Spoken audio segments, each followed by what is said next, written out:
अस्सलामुअलैकुम दोस्तों, मेरा नाम है शकील अहमद और आप देख रहे हैं इस्लामिक स्टोरीज।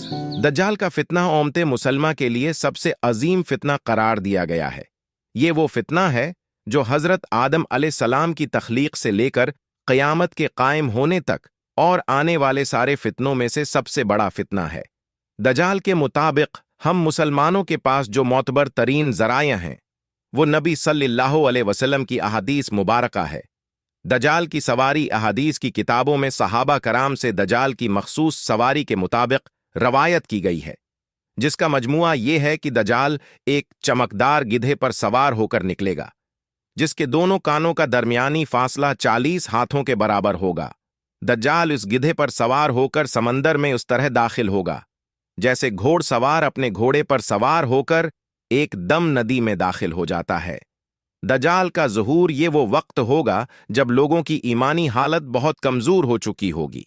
दज्जाल दुनिया में 40 दिन घूमे फिरेगा और उन 40 दिनों में एक दिन एक साल के बराबर होगा और एक दिन एक महीने के बराबर, जबकि एक दिन एक हफ्ते के बराबर होगा, जबकि बकिया अय्याम मामूल के मुताबिक होंगे।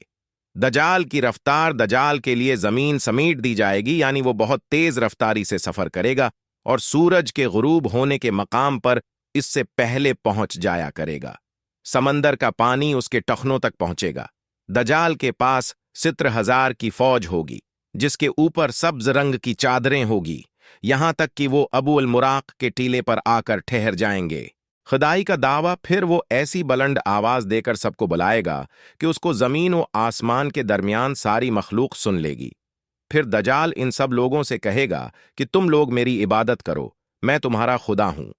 इस मौके पर रसूल अल्लाह सल्लल्लाहु अलैहि वसल्लम ने फरमाया कि तुम्हें पता है कि तुम्हारा रब एक आंख वाला नहीं हो सकता। भला वो रब जो दूसरों को आंखें देता है, वो खुद कैसे बिनाई से महरूम रह सकता है। इस बदबख्त दज्जाल के माथे पर काफिर लिखा होगा, जिसे सिर्फ मोमिन ही पढ़ सकेगा और वो उसे पहचान लेगा। दज्जाल अपने गड्ढे पर सवार होकर सारी जमीन पर घूमेगा।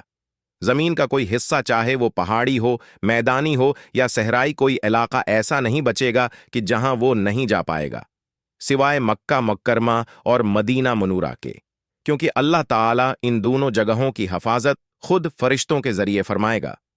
दज्जाल जब वहां दाखिल होने की कोशिश करेगा तो फरिश्ते उसका रौख फेर देंगे। इन इहादीस की बुनियाद पर यहूदी खास तौर पर गिधे की ताजीम करते हैं और वो अपनी खफिया इबादतों में गिधे को जरूर शामिल करते हैं। बाज लोगों का यह दावा है कि इबादत के दिन खफिया तौर पर यहूदी एक गुधे को उठाकर बैतुल मुक़द्दस में ले जाते हैं, जहां मुख्तलिफ रस्म व रवाज के मुताबिक इस गुधे को सजाया जाता है।